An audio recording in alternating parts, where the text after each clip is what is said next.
Hola amigos de Aprender es Fácil y bienvenidos al curso de HTML básico. Mi nombre es David Caramazana Pardo, soy ingeniero informático y podéis contactar conmigo a través de mi cuenta en Twitter @DavidCaramazana. El W3C hace referencia al World Wide Web Consortium, es decir, el consorcio del 3W World Wide Web, digamos, ¿no? Es la entidad internacional que vela por el correcto desarrollo de la web y para ello se basa en la definición de los estándares. Por ejemplo, para HTML define diferentes versiones y una vez que ha alcanzado cierto grado de desarrollo, el W3C es el encargado de definir versiones estables que van a definir el desarrollo de esos lenguajes. En este caso, pues HTML. Vemos aquí que HTML a lo largo del tiempo ha ido variando. La primera versión nació en el 91 con HTML, después apareció HTML+, HTML 2.0, 3.2, 4.01, 1.0, XHTML 1.0, HTML5 y XHTML5. Bien, nosotros lo que hemos definido hasta ahora no nos hemos basado en ninguna versión concreta de HTML, sin embargo todas tienen cabida en la versión anterior. Hay ciertas cosas que van quedando obsoletas, nosotros no hemos utilizado ninguna regla obsoleta, sino que más bien nos hemos basado en la última versión. La versión que pretende ser estándar es HTML5 y nosotros siempre nos vamos a basar en HTML5 de cara al futuro. Bien, aquí vemos tres versiones, HTML5, HTML4.01 y XHTML 1.0, y vemos que justo debajo existe lo que se llama el doctype. Bien, esta línea de código debe ser la primera que incluyamos en nuestra página web, en nuestro documento HTML. ¿Por qué es necesario este parámetro? Pues este parámetro sirve para decirle al navegador con qué versión de HTML estamos trabajando. ¿Vale? Si nuestra primera línea simplemente es doctype HTML, le estamos diciendo al navegador que el documento que estamos codificando está basado en HTML5. Sería la sintaxis más sencilla. Vemos que con otras versiones de HTML la sintaxis se complica mucho más. Bien, pues nosotros vamos a hacerlo así de sencillito. XHTML ha definido, digamos, casi un antes y un después, ¿no? En cuanto a la notación HTML, y es muy importante porque une el lenguaje HTML con su estándar paralelo que sería XML. Es decir, que HTML es el HTML de toda la vida, pero con las reglas de XML, que sería otro lenguaje. Bien, HTML tiene una serie de etiquetas que hemos ido viendo, ¿no? XML en realidad no tendría ese tipo de etiquetas definidas, pero sí que tiene una serie de reglas muy importantes. Las reglas principales que encontramos con XML son las mismas que detallamos aquí para XHTML. La primera que vemos son la definición de documentos bien formados, de modo que la jerarquización de etiquetas, cómo se van anidando etiquetas una dentro de otra, debe reunir un orden y una lógica concreta. Siempre la estructura, como hemos visto, es etiqueta de apertura, contenido y etiqueta de cierre. Ese sería, digamos, el esquema básico para una etiqueta y a su vez cómo se irían anidando el resto de etiquetas. Vemos la segunda norma que por cada etiqueta de apertura debe aparecer una etiqueta de cierre. Las etiquetas, el nombre de las etiquetas debe ir siempre en minúscula. Y para los elementos vacíos, ya que hemos visto que hay etiquetas que no guardan este esquema que es etiqueta de apertura, contenido y etiqueta de cierre, no pueden ir como una etiqueta de apertura sin más, sino que debemos cerrarla mediante la barra invertida justo antes del símbolo mayor que. Un ejemplo, como hemos visto en casos anteriores, es la etiqueta BR de salto de línea y retorno de carro. Como hemos definido siempre, ¿no? A la hora de establecer atributos, siempre su valor va entrecomillado. Y siempre siempre que definamos un atributo, siempre le vamos a asignar un valor, ¿vale? Un valor por defecto. Siempre debe existir esa igualdad. No se debe nombrar un atributo si no le asignamos un valor. Bien, pues estas son las normas básicas de un documento XML. Por último, vamos a hablar de lo que es el DOM. Para esto profundizaremos más en otro curso, pero vamos a nombrarlo a nivel orientativo, saber en qué consiste y para qué nos puede servir. Bien, el DOM son 3 siglas, como siempre, ¿no? Estamos viendo en informática que siempre los conceptos o casi siempre se definen con siglas, y viene del inglés Document Object Model, es decir, modelo de objetos del documento.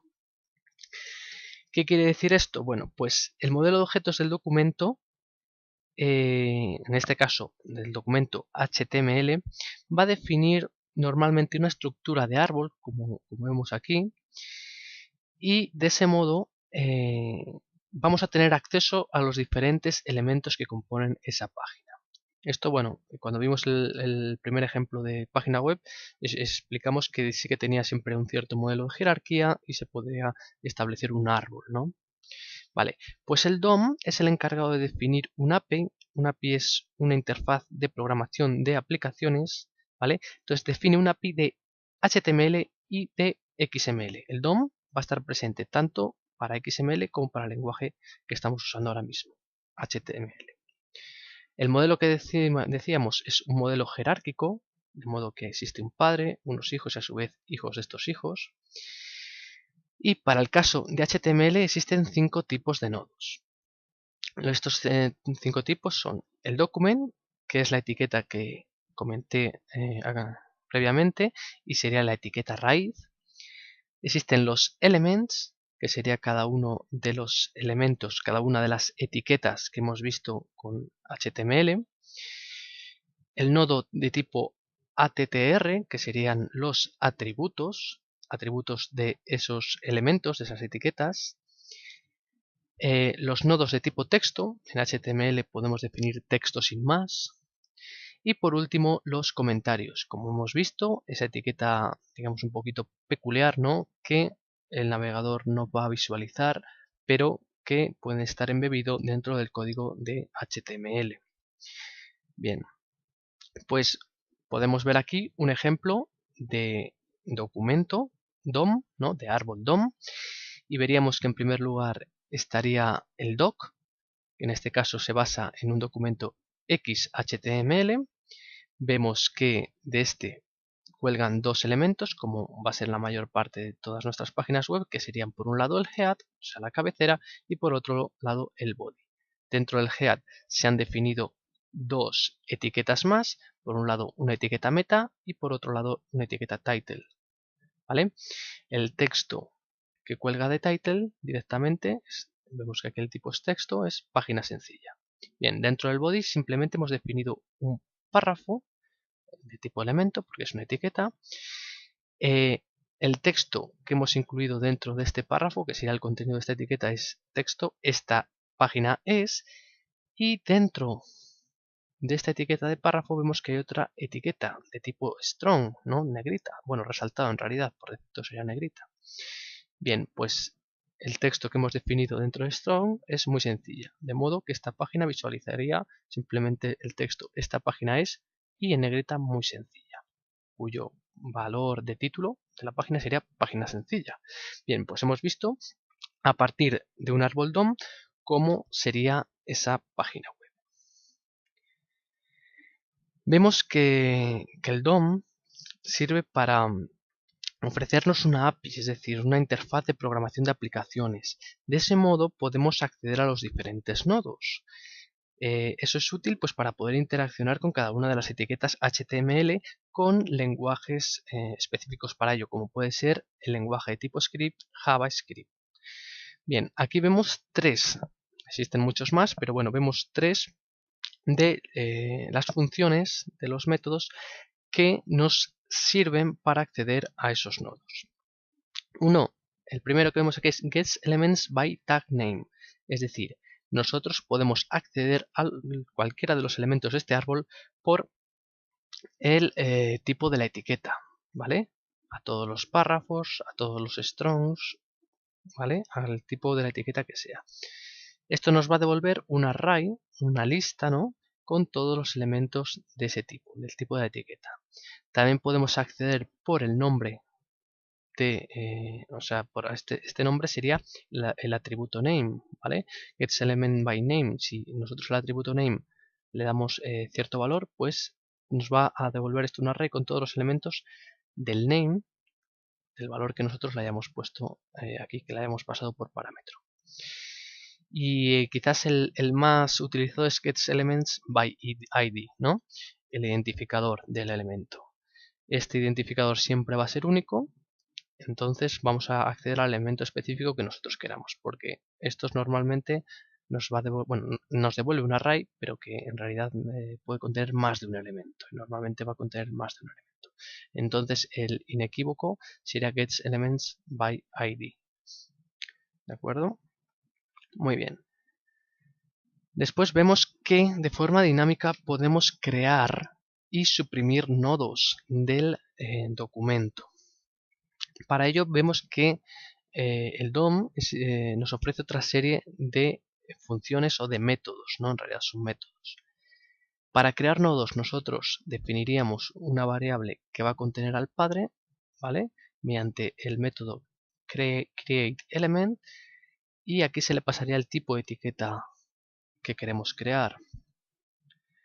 La variable hijo nos va a decir que, la variable hijo la vamos a llamar con el método createTextNode para darle un texto a ese nodo. Y por último simplemente vamos a añadir al padre ese hijo mediante el método appendChild. Se llamaría con el objeto padre y se le pasaría por atributo, como atributo el objeto hijo. Con esto quedaría definido ese nodo nuevo. En el caso de suprimir un nodo, simplemente utilizaremos el método removeChild. Si para agregarlo sería appendChild, para suprimirlo sería removeChild. Aquí no aparece el padre, sino que directamente con el hijo llamamos al método y el parámetro que le pasamos también sería el nodo hijo. Muy bien, y con esto queda definido todo lo relativo que queríamos ver en cuanto al DOM.